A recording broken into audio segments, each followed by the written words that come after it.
here is another episode for you guys. No, nothing on screen. Let's talk about insurance, vehicle insurance, and here's the context of the conversation. Meadowhawk, my lovely girlfriend, um, doesn't have a driver's license, and she's in her fourth century or decade. Boy, am I going to hear it when she watches this one. Fourth century. Oh no, she's not 400 years old. She's in her 40s. She's actually older than I am by a smidge, and I'm gonna pay for that. She has a good sense of humor. I think I'll survive. But she's never learned to drive. I mean, she kind of has. Like, she's had her learner's license forever. She kind of knows how to drive, but she's never gotten her driver's license. Now, I've been driving since before I was allowed to have a driver's license. So let's talk about insurance. So we have a vehicle. It's a 2012 Kia Rondo, only made for Canada apparently.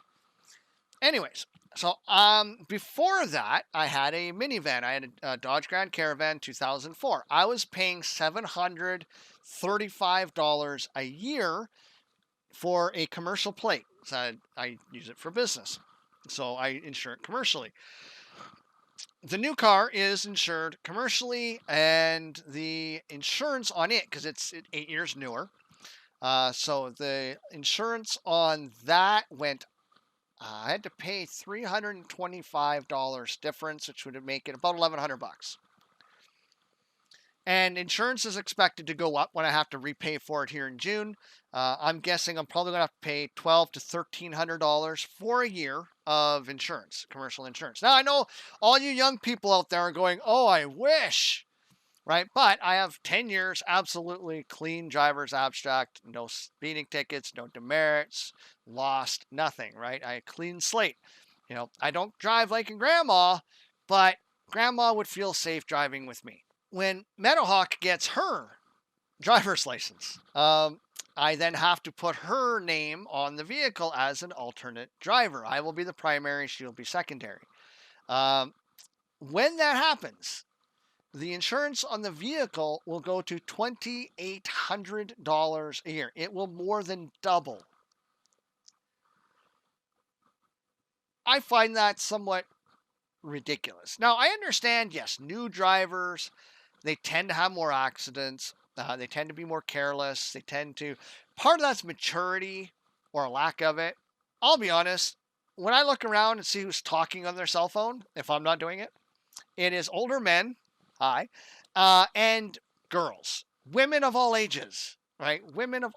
Mostly younger women though. I would say probably 30 and younger, always on the damn phone, right? If I'm on the phone, generally I'm hands-free, or I'm doing like the delivery thing, so I'm just making sure that my navigation's taking me where it's supposed to go, and normally I'm not even moving when I do that.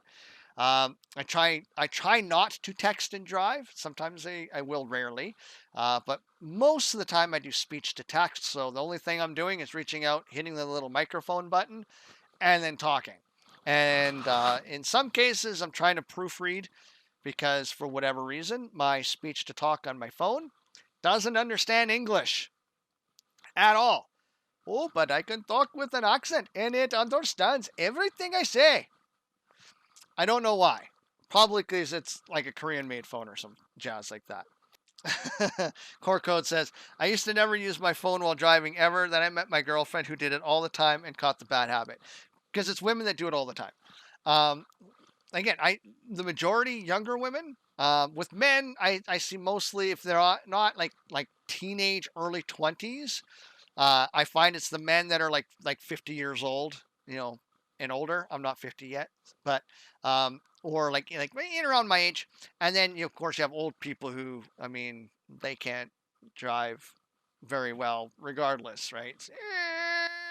I can't tell you how many times I have old people that come into my lane where I'm driving, like on top of me, and and I got a sad little horn in this car. Let me tell you, it is a sad little horn.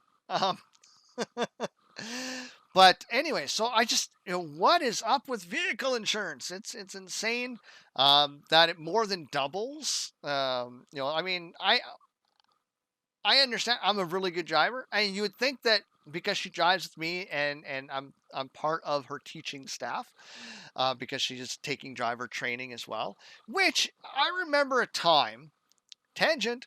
I remember a time because I took driver training, and it actually reduced my insurance by like $150 for the first year, and it was good for like 2 or 3 years, right? So when I took driver training, got my license, uh, go to the insurance, and they asked, did you take driver training? Yes. And you took your report card or whatever. Yeah, they took off $150 off of that for now. It was a gift, but it was $500 for the course. So I think over 2 or 3 years, it just about worked out to $500 off my insurance. Right? 150, if I think for the first 2 years, I think it was like $50 for like the year after that. So it's 350. So, I mean, it's a decent savings, right? And I do encourage people to take driver training. You are going to learn really good stuff. And then when you're done that, take defensive drivers training. It's a 1-day course. And yeah, you will basically, the short and skinny on that course is treat everyone else on the road as if this is their first day driving. And it does help your insurance. It looks good for your driving record and stuff like that, because you can tell your insurance company, hey, I took this course. Here's the proof of the receipt. And many insurance companies will look at that favorably, and you'll either not get an increase in your insurance the next year, and or you might actually see an immediate reduction that is then credited for your next year. Because vehicle insurance is a racket. I mean, honestly, it's that one thing we pay for that we hope we never use. And even though you're paying insurance, you get into like a fender bender, and your insurance is going to double anyways. It's like, no, that's what I was paying. Like, don't I get a credit? Like, I've been paying insurance now, for, I don't know, 15 years since I think I had my last little oopsie. Okay, so actually, when was it? Last one, 2005, 2006, so it's like 20 years almost. And it wasn't even my fault. But I still got my insurance dinged. Nonetheless, because the insurance companies will always figure out a way to make you responsible, even unless it is absolutely 100% clear cut. There is video evidence that you are 100% not at fault. They will find a way to juice you. You can get T-boned in an intersection, right? Somebody runs a red light, smacks into you in the T-bone. And if there isn't video evidence of this, that other person just has to say, well, the light was green, implying that you were running a red or that you were running a yellow or something like that. Because that's all it takes, right? And they're like, well, it's plausible. That's why get a dash cam. Everybody should have a dash cam. I don't know why forward and reverse or rear-facing cameras, like road rear-facing cameras, not just a backup camera, but an actual road rear-facing camera, internal camera, so in the car, looking at you in the cab camera, and forward-facing camera are not mandatory in all new vehicles with a black box, meaning that it's tamper-proof, right? Like, you could download what's in it, but you couldn't do anything else, right? So you could stick a memory card in and you could download the video files, but otherwise, you cannot alter those files in any way, so that if you get into an accident, they can go and they can see where you were by GPS, see your speed, and they can see, okay, did you run a red light? Because you can see the light. Did the guy rear end you? Because you got the camera there. What were you doing inside the car? Were you putting on your makeup when this happened? I mean, so the only way anyone can access those files is directly with a thumb drive. There's none of this, because right now the big thing in insurance is the app, right? You put the app, turn the app on, as you're driving, and it watches your speed, it looks at your location. Your insurance companies go, "Oh yeah, we're gonna use this to help lower your insurance." Don't do it. Don't. It's a scam. Okay, it's a scam. You know what is really happening? Well, A, they can trace where you're going, how much you're driving. They can assess your risk based on where you're driving, what time of day you're driving. Obviously, they know how fast you're going. They're also going to know where you go all the time. So they will be able to know if you're using your vehicle for work, then you should be commercially insured. If you get into an accident during something work related and your insurance company finds out, you will not be insured. They will say, nope, you are not insured for commercial purposes. You know what commercial purposes? If you take your work home, so say you're a lawyer or an accountant, or you have some sort of a job where you take papers from your office, you put it in a briefcase, the briefcase goes inside your car, you go home, and that briefcase goes in the house with you, and vice versa. That is commercial use. You are transporting work stuff. You should be commercially insured, because if you don't, and they find out, they can use that as an excuse to not cover you, because you are not using your vehicle for private purposes. You are using your vehicle for work purposes. I know, it's ridiculous. It doesn't make any sense.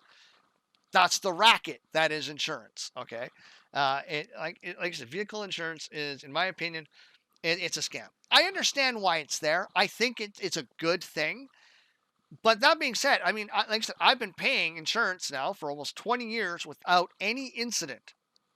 Right now, for most of that, I've been paying $700. Right. I think when I first got the vehicle, my insurance was around $1,000, and then once the vehicle got over 10 years old, the insurance dropped quite a bit. And then, um, actually, I think the van I bought at 10. I think it was 12 years old. So yeah, I was already paying like $800, and then it got down to about $700, and then last couple of years, my insurance has creeped up to $735, and I'm like, why is my insurance going up? I know it's by like 2 or 3%, but why? And they use excuses, right? They use, well, it's Katrina, 9/11 caused my insurance to go up. I'm in Canada, Western Canada. I'm in a different country on the other side of the continent. What does what I'm doing have to do with 9/11? Or what do I have to do with Katrina in Louisiana? Right? What does it have to do with what happens in Texas? What? What? I'm driving a vehicle. I don't get it. I mean, I do. I understand, because insurance is done as a pool, right? Not that's what insurance is. It's done as a pool. And so my vehicle kind of, it's like, remember the housing bubble in 2008 that went popped, right? Vehicle insurance is exactly the same, right? All the good insurance and bad insurance policies are in a pool. So something big happens somewhere, and it all gets sucked over to that area. Insurance is definitely a racket.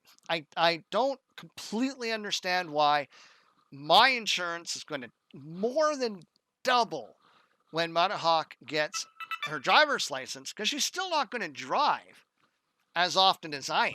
I'm still going to be the primary driver. I'm still going to be driving, 99 or whatever percent of the time. Uh, yeah, it just kind of drives me nuts. So, what do you think? What are your thoughts on insurance? Are you a good, safe driver?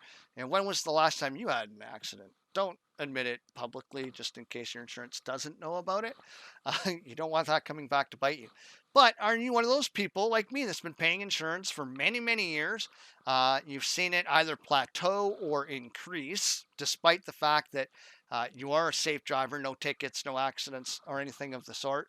Uh, and what do you think about bringing a new driver on? I almost feel like I should just buy a second car, put it in her name, and run with it that way, because I'm sure it would be cheaper at the end of the day. Get an older vehicle, something 10 plus years old, um, and run with it. Now, what's your opinion on getting full coverage, $1 million liability or $2 million liability versus just getting PLPD, which is personal liability, right? It basically doesn't cover anything. Which again is one of those scams, right? Like, you have to have insurance, but PLPD gives you like nothing for coverage, like zip. But and you're still going to pay as a new driver probably at least $1,000 or $1,500. But yeah, our insurance will go from roughly $1,000 to $1,100 when she gets on as a driver to, I think it was $2,800. It's like a year. Like, that's ridiculous. And I'm going to do 90% of the driving still, right? Like, all she's going to do is maybe drive to work and back on her days off, and she might go see her grandkids. Anyways, what are your thoughts on insurance? Do you think it's a scam? Do you think it's not a scam? Again, what are your rates? For the vehicle that you're driving, do you think it's fair? Have you seen your insurance go up or down? Have you had an accident? How much did it change? Do you think insurance is necessary? Do you think that there should be another option, right? Like, you know, uh, almost like a one-time fee or something like that, like buying a house, right? Like, you just put a deposit down and then you should be good. And then if you get in an accident, there goes your deposit, and then you're kind of out of pocket, or something, or maybe insurance should be done a different way. I mean, look at life insurance. Life insurance, you pay $20 a month, but you're covered for hundreds of thousands or millions of dollars. Where when you're driving in a car, you're paying potentially 100 or more dollars a month, and you're only covered for the same amount as probably a life insurance policy. So, is that fair and equitable? What do you think? What are your thoughts? Let me know in the comments below. Otherwise, we'll see you in the next one.